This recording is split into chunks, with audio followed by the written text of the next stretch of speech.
Story telling यानी कहानी सुनाना और बनाना ये एंटरटेनमेंट का एक बहुत पुराना जरिया है। ये एक आर्ट है, एक स्किल है जो हमारे बचपन का हिस्सा थी। चाहे नानी दादी की कहानियां या फिर अपने फेवरेट सुपर हीरो को टीवी पे देखने के लिए स्कूल मिस करना हो, हमारे क्रिएटिव माइंड को डेवलप करने में इसका बहुत बड़ा रोल रहा है। अगर हम अपनी एज ग्रुप की बात करें तो ब्रांड से लेके फिल्म्स और स्पिरिचुअल टेक्स्ट के बहुत सारे फॉर्म्स में हम स्टोरीज सुनते हैं और अब हमारे बच्चों के लिए भी ये स्किल बहुत ही जरूरी बन चुका है। हमारे एंशिएंट टेक्स्ट रामायण महाभारत में भी बड़े life lessons they all have been pass down to us through stories. हमारे एंसेस्टर्स ने स्टोरी के फॉर्मेट में ही सब कुछ हमें सिखाया। इसी वजह से शायद आज तक हमें वो सारी बातें याद भी है, क्योंकि सीखना बहुत ही एंगेजिंग हो गया था। और अगर सोचें तो आज भी हम जिस भी चीज या कॉन्सेप्ट से इमोशनली कनेक्ट करते हैं वो हमें किसी से स्टोरी फॉर्मेट में ही सुनने को मिला था।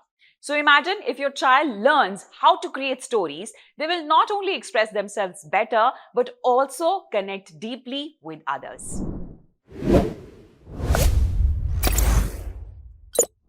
So let's break it down into 3 simple steps. जैसे एक फ्रेंड अपने दूसरे फ्रेंड को समझा रहा हो। First is observe the real world, असलियत से सीखना। मैं आपको यही बोलूंगी कि एनकरेज कीजिए अपने बच्चों को नोटिस लिटिल थिंग्स, एक छोटी सी बटरफ्लाई, एक अजीब सा पेड़ या कोई उनकी favourite water bottle. Real life observation is the seed of imagination. Talk to people, सुनना और सोचना। जब बच्चे नए लोगों से बात करते हैं उनके दिमाग में नए कैरेक्टर्स, नए डायलॉग्स आते हैं। Help them understand that every person has a story. Unlock the creative brain, let them be free, give them unstructured time, doodling space या even role play time. You have to understand कि creativity किसी rules के साथ नहीं आती, it comes with freedom. And that's beautiful to watch. Let's make it super simple with the 4-part formula you can teach your child. First, starting. शुरुआत का magic. Who is the main character? और वो main character क्या challenge face कर रहा है अपनी life में और उसे किससे बाहर आना है। जैसे एक छोटी सी बिल्ली थी जो उड़ने की ख्वाहिश रखती थी। नेक्स्ट इज बिल्ड अप, थोड़ा excitement, what's happening now, any funny events, twists. जैसे सब लोग उस बेचारी बिल्ली पे हंसते थे लेकिन बिल्ली ने अपने उड़ने के सपने पे कभी गिव अप ही नहीं किया। थर्ड इज क्लाइमैक्स, वो plot twist moment, something exciting, a problem और अ बिग डिसीजन। और फिर अचानक उस बिल्ली को एक आइडिया आया और उसने एक चिड़िया से दोस्ती की और उनकी दोस्ती इतनी गहरी हो गई कि चिड़िया और बिल्ली खुले आसमान में उड़ने लगे, साथ में टाइम स्पेंड करने लगे। Moving on to the end, मस्ती और सीख. How did it end? Any learning? Happy या surprise ending? और बिल्ली ने सीखा, छोटी सी सोच भी बड़ा सपना बन सकती है। कुछ डिसाइड कर लो तो हासिल करना मुश्किल नहीं।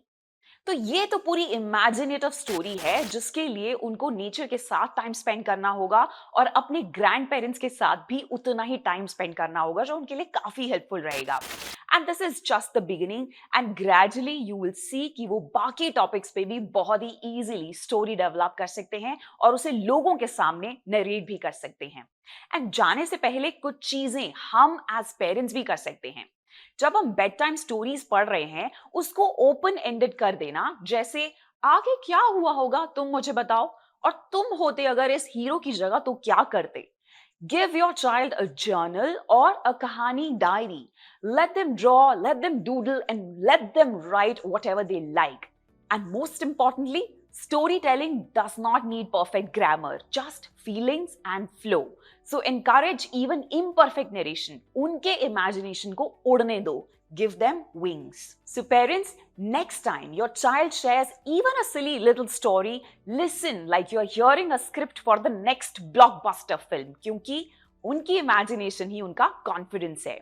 Do let us know in the comments, does your child already love listening to stories?